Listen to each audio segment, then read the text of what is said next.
রব্বুল আলামিনের দরবারে লাখো কোটি শুকরিয়া আদায় করছি যে আল্লাহ সুবহানাহু ওয়া তাআলা আমাদেরকে আজকের এই পবিত্র রমজানুল মুবারকে দ্বিতীয় জুমাতে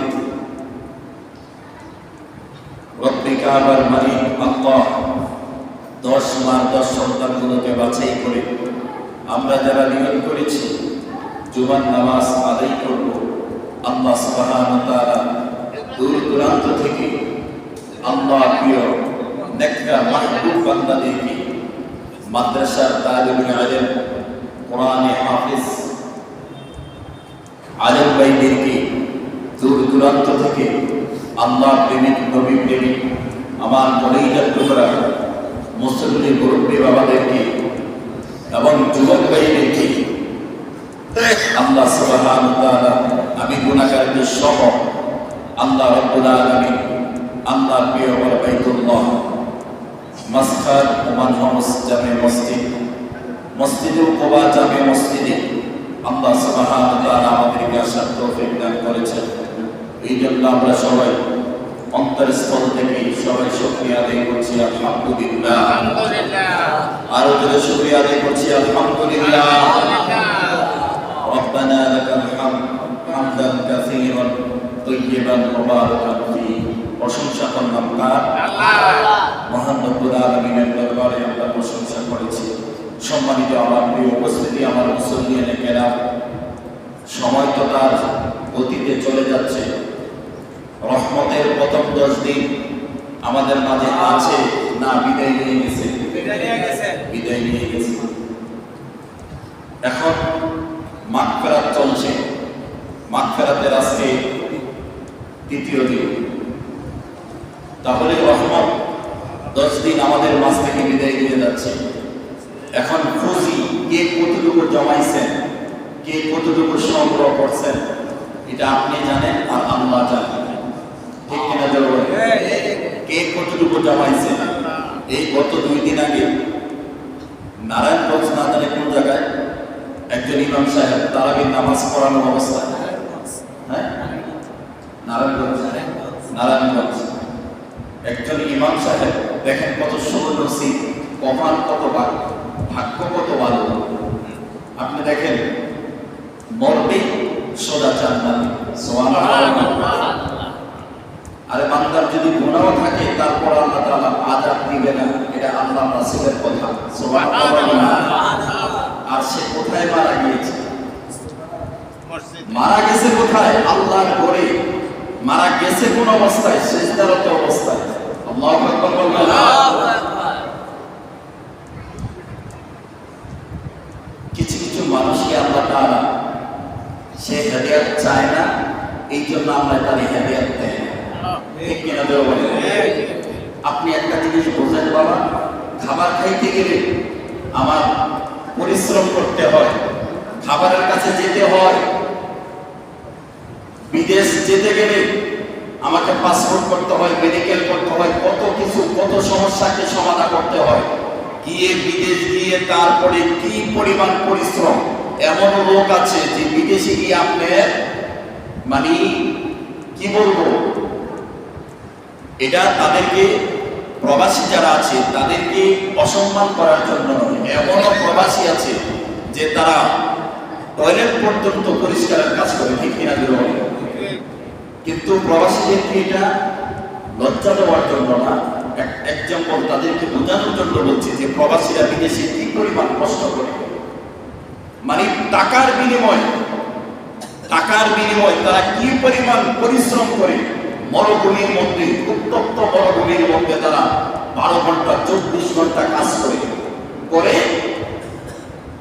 যদি ব্যথাও পায়, তারপরও মা সন্তানের স্ত্রীর কোন পাইলে তারা সমস্ত কষ্ট ভুলে গিয়া বলে আলহামদুলিল্লাহ আমি ভালো আছি।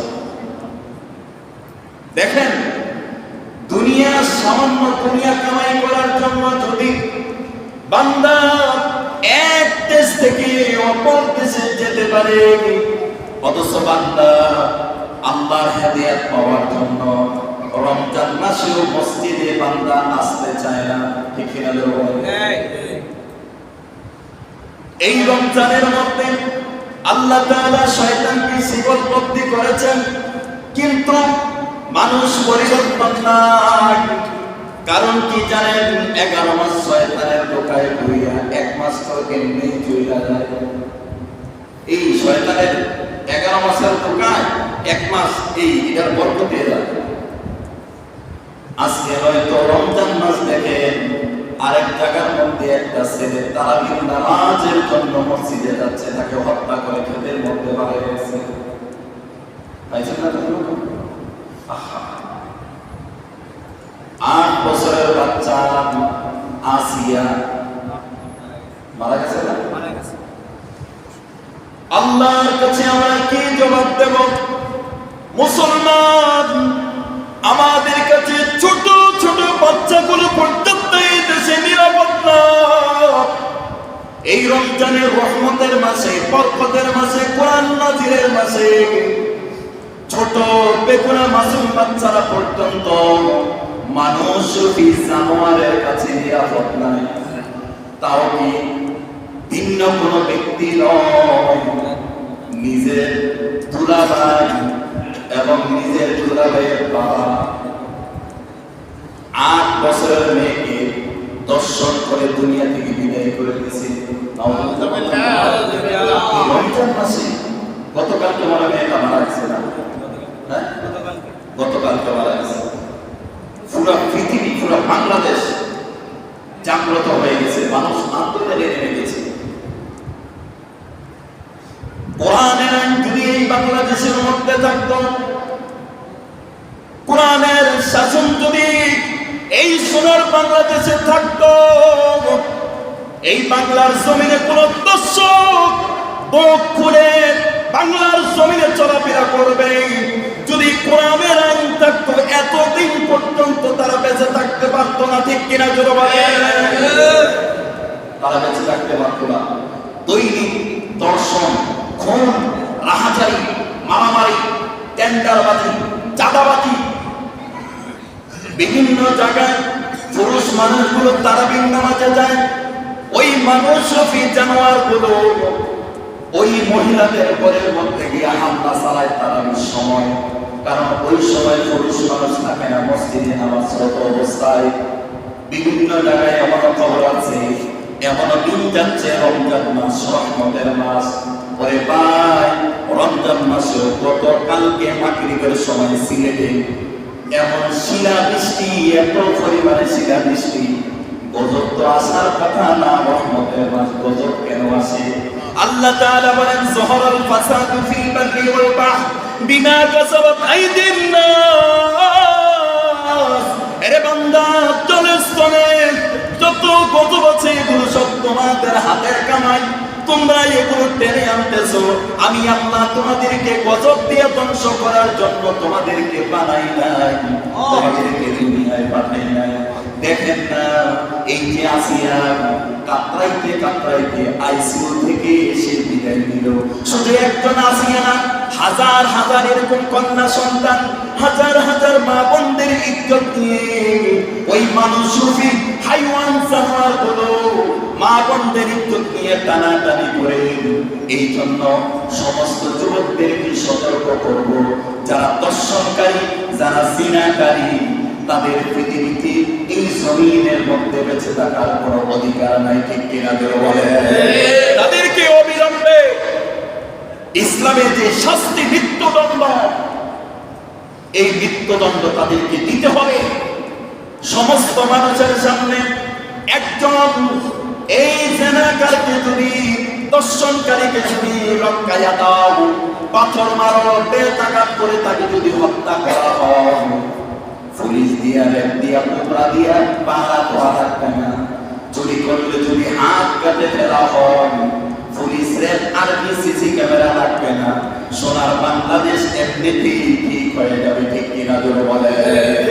আজকে মানুষের জান মাল কোনো কিছু হেফাজত নাই।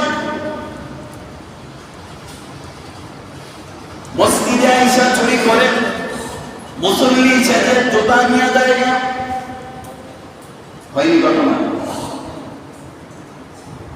রমজান মাস ব্যবসার মধ্যে চুরিদারি করে কোটি কোটি টাকার সম্পদের মালিক, অফিস আদালতের মধ্যে কত কত শিল্পপতিরা আছে, কত কত বুদ্ধিজীবীরা আছে, কলমের খোসা দিয়া কোটি কোটি টাকা নিজের পকেটের মধ্যে ঢুকাইতেছে, কিনা দেওয়া বলে। আর আলে বাবা হুজুররা বেতন দিতে গেলে, হাদিয়া দিতে গেলে কাউজল হাই খা, দুনিয়ার যত ফতুয়া আলে বাবাদের বেলা, ঠিক কিনা দেওয়া বলে।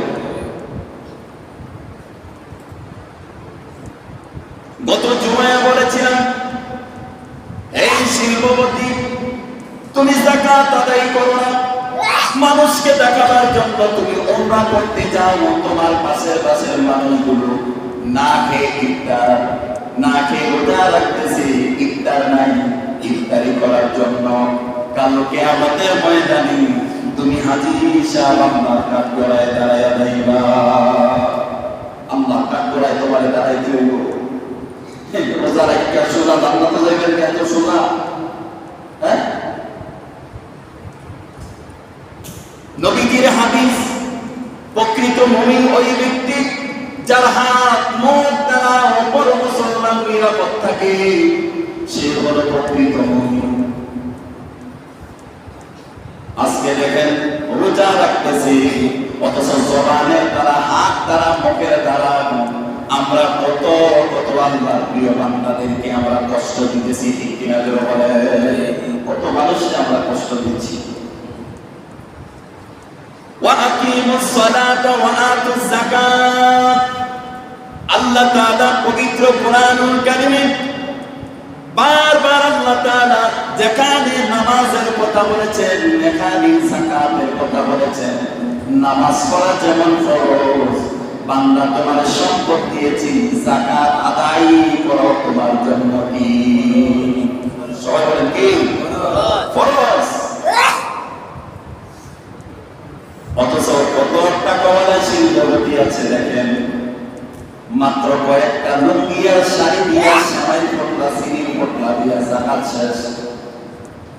ম্যাক্সিমাম শিল্পপতি টাকাওয়ালা আছে, তারা যাকাত দেয় না।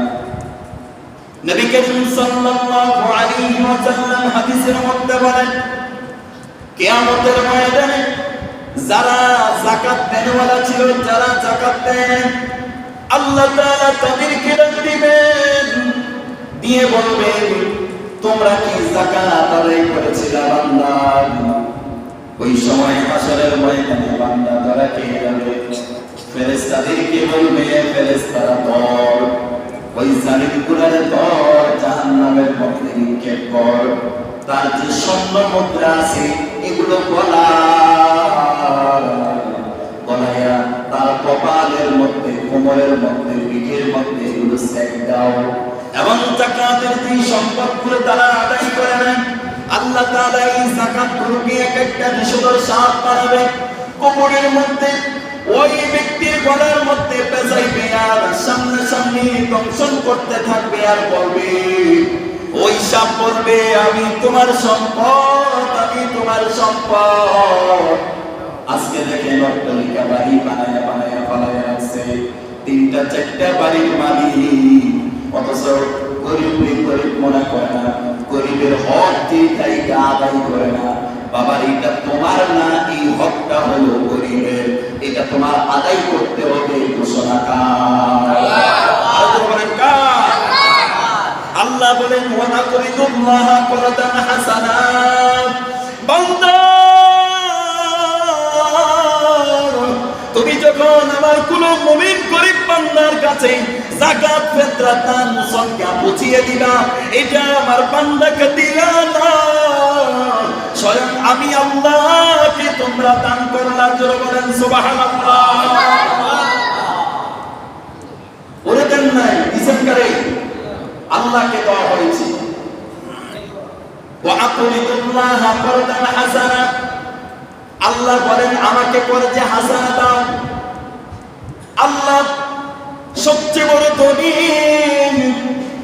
আল্লাহ তো ধনী, আল্লাহুল গনি ওয়া আনতুমুল ফুকারা। আল্লাহ সবচেয়ে বড় ধনী, আমরা হইলাম আমরা হইলাম করি, আমরা হইলাম প্রকৃতি। তারপর আল্লাহ কেন আমাদের কাছে কর্জে হাসানা চাইলেন? তার কারণ হলো কর্জে হাসানা আল্লাহকে আমরা ডাইরেক্ট দেই না। এই যে যাকাত, ফিতরা, দান, সদকা, এগুলো আল্লাহর গরীব প্রিয় নেককার বান্দাগুলোর কাছে যদি তুমি পৌঁছাইয়া দাও, কর্জে হাসানা এটাই আল্লাহ বলেন তোমরা এই যে কর্জে হাসানা আমাকে দিলা, তার বিনিময়ে আমি আল্লাহ তোমাদের সম্পদগুলোকে হালাল করে দিলাম, সম্পদগুলোর মধ্যে আমি আল্লাহ বরকত দিয়ে দিলাম, আমি আল্লাহ তোমাদের হায়াতের মধ্যে আল্লাহ বরকত দিয়ে দিলাম। সুবহানাল্লাহ। ও বাবা, আজকে যে বাড়িতে নিজে নিজে চিন্তা করবেন যে আমার কয়টা বাড়ি আছে, আমার পরিবারের কয় ভরি সম্পদ আছে, আমার পরিবারের কয় ভরি রূপা আছে, হিসাব করবেন, কইরে এগুলো বাইর করবেন। 7.5 ভরি স্বর্ণ, 7.5 ভরি স্বর্ণ এবং 52 তলা রূপো এর সমপরিমাণ টাকা যদি আপনার 1 বছর সমস্ত কাজের পরে খরচের পরে যদি আপনার জমা থাকে, আপনি 2.5% হারে আপনি যাকাত দিয়ে দিতে হবে। লাখে 2,500 টাকা করে আপনাকে যাকাত দিয়ে দিতে হবে। এই বাংলাদেশের মধ্যে 80%-এর মধ্যে 70% মানুষ আছে পয়সাওয়ালা, কোটি কোটি টাকা তাদের যাকাত আসে। কতগুলা যে বাড়ি করে রাখছে ব্যবসার জন্য, গরুর খামার করে রাখছে ব্যবসার জন্য, গাড়ি কিনে রাখছে ব্যবসার জন্য, এগুলো সবগুলোর যাকাত দিতে হবে। কিন্তু হ্যাঁ, আপনি ব্যবহারের জন্য কোটি টাকা দিয়ে গাড়ি কিনেন, এই গাড়ির যাকাত দিতে হবে না। আপনার ব্যবহারিক যত দামি জিনিস হোক, এটার যাকাত দিতে হবে না।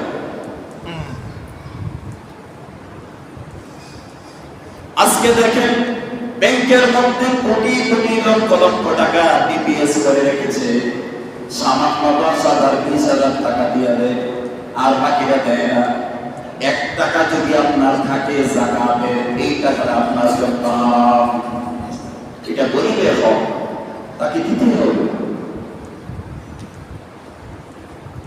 আপনার ভাই গরিব, ঈদের সময় ইফতারি, ঈদের বাজার করতে পারে না, রমজানের বাজার করতে পারে না, আপনার ভাইকে আপনি যাকাত দিতে পারবেন, কিন্তু মাকে যাকাত দেওয়া যাবে না, বাবাকে যাকাতের টাকা দেওয়া যাবে না। আপনার গরিব কোনো ভাই যদি থাকে তাকে দেওয়া যাবে। আপনার সবচেয়ে বেশি হক হলো আপনার বাড়ির আশেপাশের পাড়া প্রতিবেশী গরিব যারা আছে তাদের জন্য এই যাকাতের টাকা হক। এতিমখানায়, গরিব মাদ্রাসায় ছাত্ররা, এতিম কত ছাত্র পড়ালেখা করেন, কিতাব কেনার জন্য টাকা নাই, কোরআন হাদিয়ার জন্য টাকা নাই, কত গরিব মার ঘরের সন্তান এতিমখানায় পড়ে আছে। আপনি দায়িত্ব নেন, আপনার যাকাতের টাকা দিয়া একটা এতিম গরিব বাচ্চাকে পড়ালেখার দায়িত্ব নেন।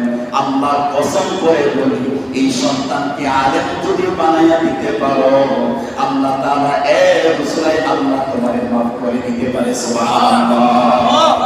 নিজের ছেলেগুলারে আলেম বানাইলা না, নিজের মেয়েরে আলেমা বানাইলা না, হাফেজা বানাইলা না, অন্তত একটা গরিব মিসকিন এতিমকে আলেম বানাইয়া দাও। আর তুমি সম্পদওয়ালা, যাকাত দিয়া কেন তুমি আলেম বানাইবা? তোমার তো সম্পদ আছে, তুমি টাকা দিয়েও তো বানাইতে পারো। এক গরিমা তার মনের মধ্যে ইচ্ছা জাগলো যে আমি মাদ্রাসার সমস্ত ছাত্রগুলারে এক বেলা খাবার খাওয়াবো। কিভাবে খাওয়াইবো? টাকা নাই, ভিক্ষা করে কেমনে খাওয়াইবো? চিন্তায় পড়ে গেল। হুজুরের কাছে গিয়া বলল, হুজুর আমি ছাত্রদেরকে খাওয়াইতে চাই, এটা আমার মনে রাখা আকাঙ্ক্ষা, কিন্তু আমি পারি না, যা ইনকাম করি দুই দিকে আমার খরচ হয়ে যায়।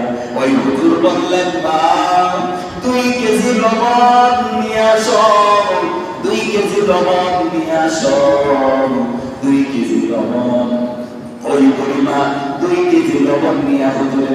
দিয়া দিলেন। হুজুর করলেন কি, যত তরকারি ট্যাগ আছে সমস্ত তরকারির ট্যাগের মধ্যে এই 2 কেজি লবণ এক মোট করে ছিলাইয়া বাইরা দিছে। ওই পরিমাণ তার নিয়ত দেখেন, তার নিয়তটা কি পরিমাণ দেখেন। আল্লাহর কাছে চাইলে আল্লাহর কাছে সব কিছুই পাওয়া যায়।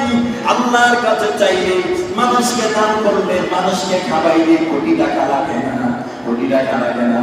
আজকে বড় আফসোস লাগে, এমন জায়গা আছে 8 থেকে 10 রকমের ইফতার নিয়ে বসে আছো, অথচ তোমার পাশে করে ইফতার নাই, পান্তা ভাত দিয়ে ইফতার করে।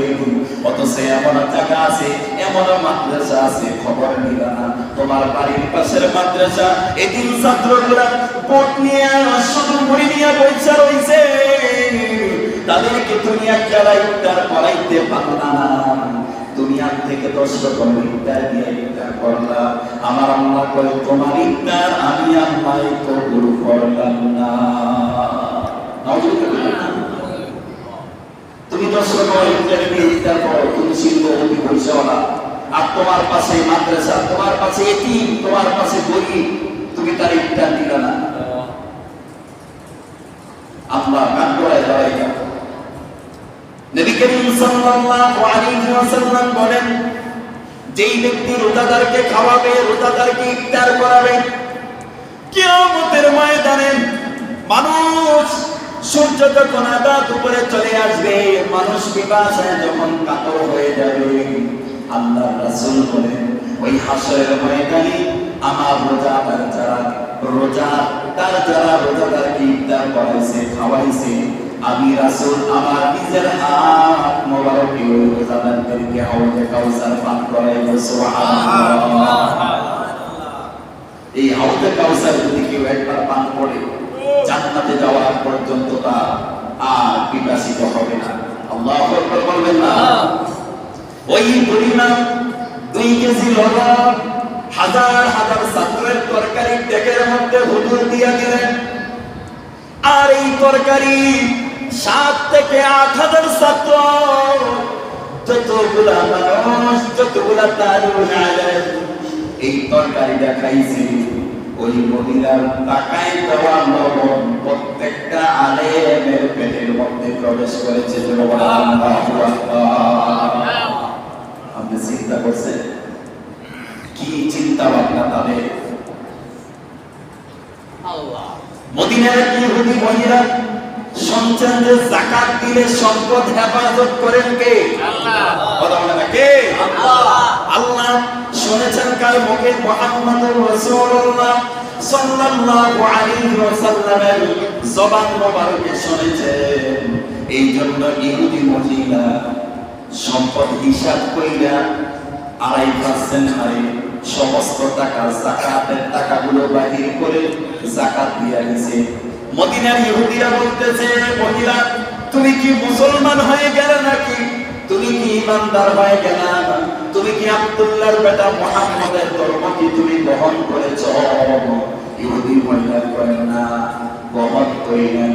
আমি আমার নিজের স্বার্থের জন্য, নিজের লাভের জন্য আমি যাকাত আদায় করেছি। জোরে বলেন সুবহানাল্লাহ।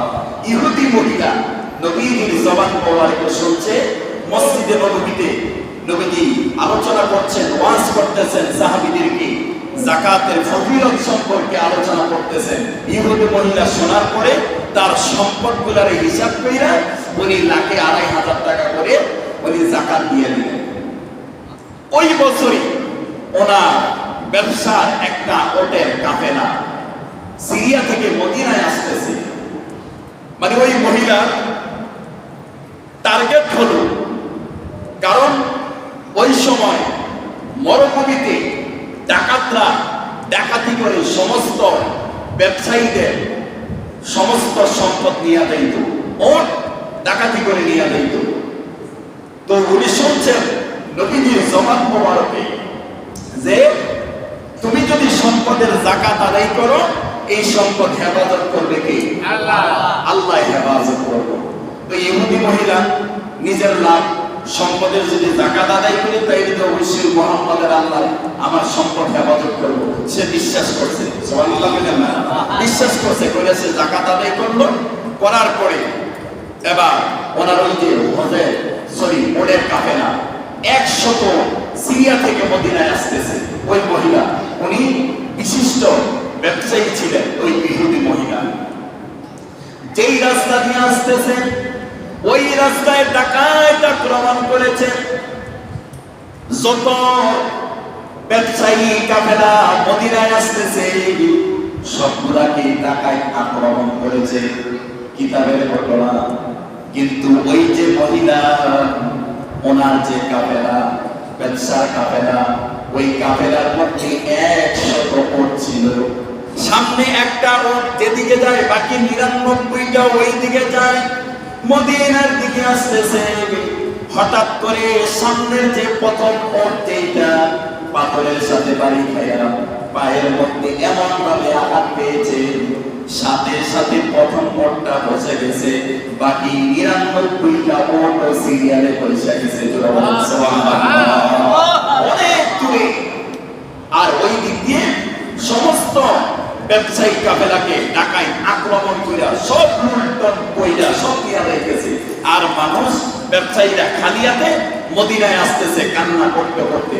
আর ওই মহিলাও পেরেশানে হয়ে গেলেন, চিন্তায় পড়ে গেলেন, আহারে আমার ওদের কাফেলা মনে হয় রাস্তার মধ্যে ধরা খাইছে। কিন্তু ওনার কাফেলা এখনো ধরা খায় নাই। প্রথম পায়ের মধ্যে ব্যথা পাওয়ার কারণে প্রথমটা বসে গেছে। আর প্রথম যখন বসে গেছে বাকি 99টা ওটা সিরিয়ালে বসে গেছে। ওই যে ব্যবসায়ী যারা ছিলেন সাথে, তারা ওটের পাটাকে সেবা যত্ন করতেছে ভালো করার জন্য। অনেক সময় অতিক্রম হয়ে যাচ্ছে, ওট আর উঠতেছে না। পা শক্ত করে বাঁধিয়ে ওটকে টানাটানি করতেছে, ওট তো আর ওঠে না। প্রথম ওট না উঠলে বাকিগুলো ওঠে না, কারণ প্রথমটা হলো রাহা, প্রথমটা উইটা হাঁটাবে, বাকিগুলো হাঁটা দিবে। ঠিক কেন বলে প্রথমটা হাঁটলে বাকিগুলো যাবে।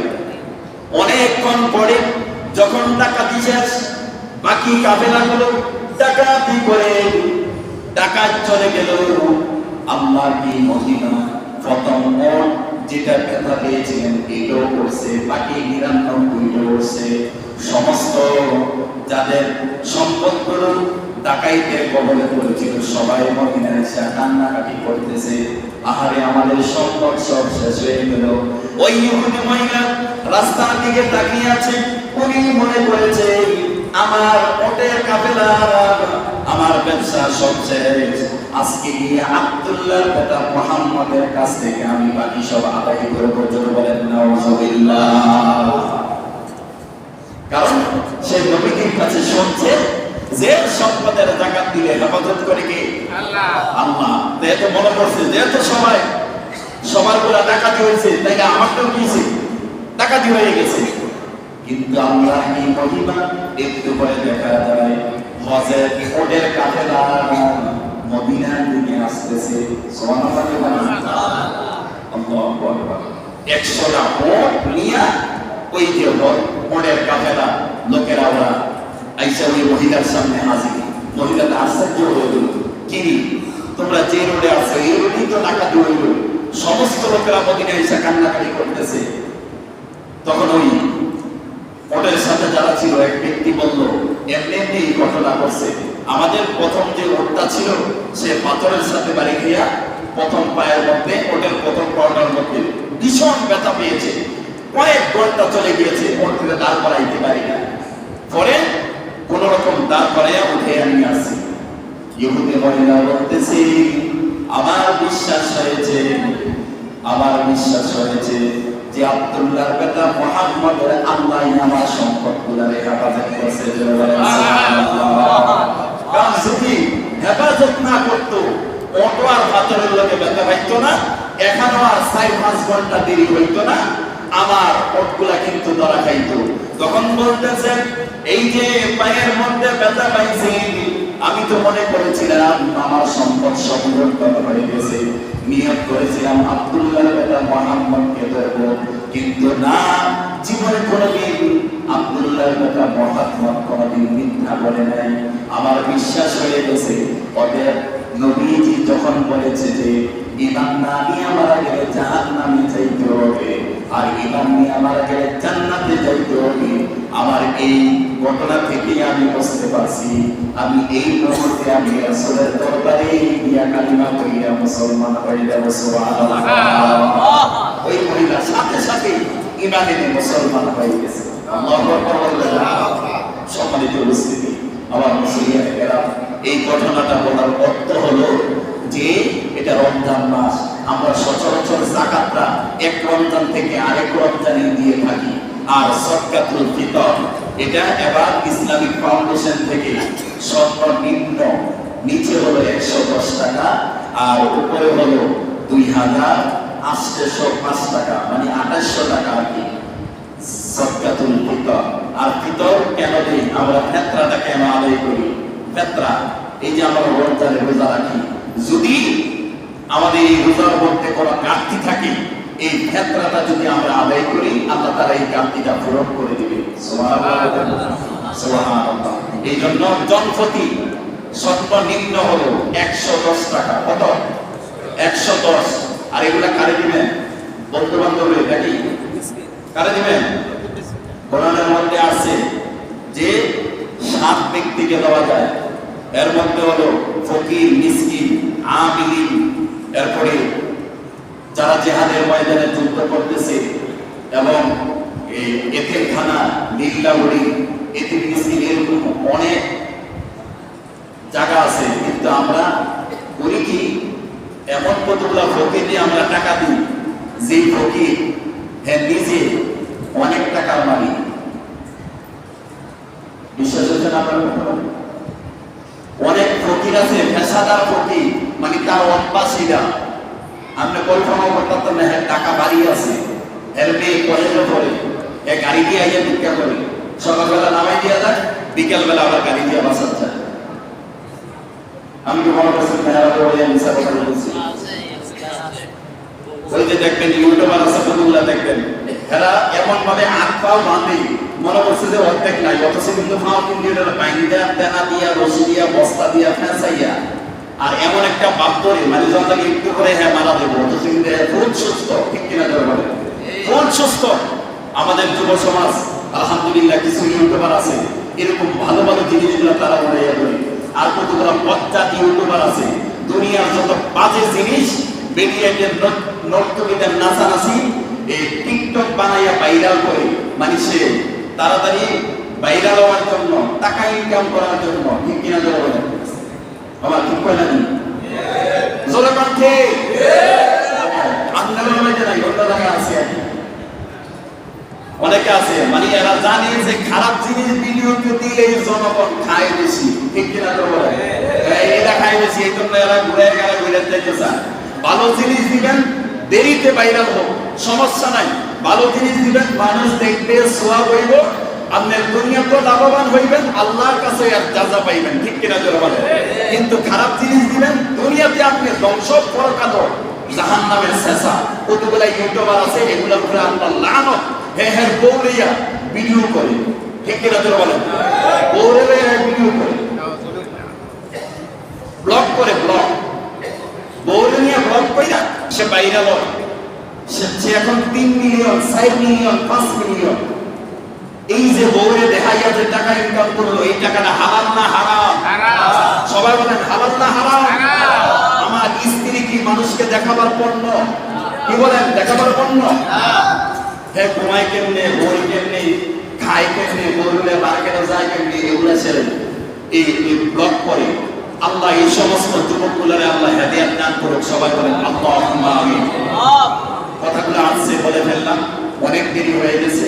সম্মানিত উপস্থিতি, যাকাতের বিষয়ে আলোচনা করতে আসছিলাম, আসলে অনেক আলোচনা রয়ে গেছে যাকাত সম্পর্কে। সময় যেহেতু শেষ, আজকে আর নয়।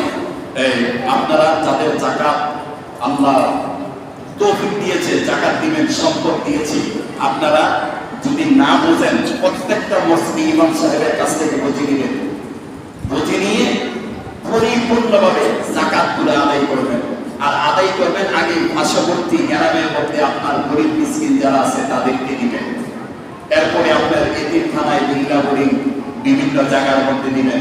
এতিম অনেক ছাত্ররা আছে তাদেরকে দিবেন, কিতাবাদি তাদেরকে জামা কাপড় বানিয়ে দিবেন। অনেক মা বাবার সন্তান আছে দেখবেন মা নাই বাপ নাই, এতিমখানায় খবর দিবেন। ভাই মানুষ কিভাবে আল্লাহর কাছ থেকে মাপ চেয়ে নিতেছে আর কিভাবে যে মানুষ জাহান্নামের দিকে যাইতেছে আপনি বাজারে গিয়ে দেখতে পাবেন। জান্নাতি ব্যক্তি আল্লাহর নেককার বান্দা দেখলে রাত্রে 3টা বাজে মসজিদে এসে বইলেন, মাদ্রাসা যাইয়েন, এতিমখানা যাইয়েন, দেখেন ফজরের আগে বাচ্চারা কিভাবে কোরআন তেলাওয়াত করে আর কিভাবে তাহাজ্জুদ নামাজ পড়ে মালিকের দরবারে কাঁদে, আমরা তাই ঘুমাইয়া। আর এই সমস্ত বাচ্চাগুলোরে যদি আপনি একবেলা খাওয়াইতেন, এক সিট জামা বানাই দেন, আল্লাহ তাআলা এর রসুলাই আপনার ভাগ্য পরিবর্তন করে দিতে পারে।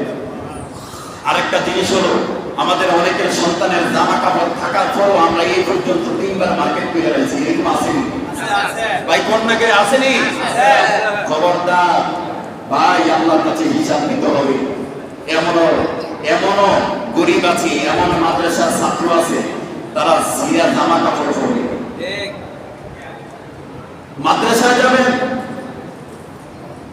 গিয়ে খবর নিবেন, এক সিট জামা বানাইয়ে দিলে, পাঞ্জাবি সালোয়ার বানাই দিলে আপনার কি এমন ক্ষতি? আল্লাহর কসম কোনো ক্ষতি নাই, কোনো ক্ষতি নাই। অথচ আমাদের সন্তানদের জামা থাকার পর আমরা কি প্রবাসীরা টাকা বাড়াইতেছি 20,000, 50,000, 1 লাখ বদলে চাইয়া দিয়ে রাখছে মার্কেটে, একবারের জায়গায় 3বার যায়। এই যে গত সপ্তাহে কসবা মহিলা বাচ্চা লইয়া আইছে, বাচ্চা হারাই গেছে, এবারে মসজিদের মাইকে এলান করতেছে। কোন মসজিদ? কসবা পৌর মসজিদে, পৌর মার্কেটের মসজিদে মাইকিং করছে আর বেরিয়ে সিংলা। চিন্তা করেন, রোজা থেকে সকালবেলা আল্লাহ তাদেরকে হেদায়েত দান করুক, সবাই বলেন আল্লাহুম্মা আমিন। আমাদের ওয়াকলা যে মার্কেটে যায় না, ঈদ হতো না, আমরা যে জামা নিয়ে নেব ঈদ হবে না, যারা জামা কিনে নাই তাদের ঈদ হবে না। আল্লাহ রাসূলের সাহাবায়ে কেরাম তাদের কিনে যখন রমজান শেষ তারা বইলে কাঁদতেছে, রমজানের রোজাতে রাখলাম, ইবাদত যে করলাম, আল্লাহ আমারে মাফ করছেন, জাহান্নাম থেকে আমি মুক্তি পাইছি, যে মাফ পাইব সে আনন্দ করব। আমি আবু বকর, আমি ওমর, আমি কিসের আনন্দ করব? আমি কি আল্লাহর কাছ থেকে মাফ পাইছি? চিন্তা করেন তাদের পরকালের কি চিন্তা, আর আমরা করতেছি কি? অথচ প্রবাসীরা কত কষ্ট করে টাকাগুলো বাড়াইতেছে। অনেক প্রবাসী দেখলাম নিজের জীবন নিজে দিয়ে শেষ করে দিতেছে একমাত্র পরিচয় এই পরিবারের টেনশনের কারণে, চাপের কারণে, অশান্তির কারণে, স্ত্রীর অশান্তির কারণে। ঠিক কিনা বলেন ভাই? কথাগুলো তিতা লাগলেও কথাগুলো বাস্তব। আপনারা প্রবাসী যারা এরা বুঝবেন, যুবকরা যারা বিদেশে গেছ না, তোমরা বিদেশে গেলে বুঝবা। মায়ের রান্না করে দেয়, 3টা তরকারি রান্না করে দেয়, খাই না। আর এখন বিদেশে দিয়ে নিজে নিজে রান্না করে এমন সময় দেয় ডিউটি খাইয়া পানি কত খাইতে পারে না। কি কষ্ট! এই জন্য মা বোনদেরকে বলবো, সম্মানিত আমার মা বোনেরা, স্বামীকে মূল্যায়ন করুন, ওনার টাকাটাকে আপনি সেভ করুন, হেফাজত করুন। প্রয়োজন মতে পর্দা করে 1বার যান, 2বার যান, বারবার যাওয়ার কোনো দরকার নাই। যুবকরা তোমরা ভিডিও বানাও, ব্লগ বানাও, আমার কোনো সমস্যা নাই, ভালো ভিডিও বানাও, কোরআন তেলাওয়াত, বিভিন্ন ওয়াজ, এতিমখানায় যাও, মসজিদ মাদ্রাসায় যাও, এই সমস্ত ভিডিও বানাও, বিভিন্ন মেয়েদের ভিডিও বানাই না। এই ভিডিওর কারণে তুমি নিজেও জাহান্নামে যাইবা, যতগুলা মানুষ দেখবো ততগুলা মানুষও জাহান্নামে যাইবে। ঠিক কিনা?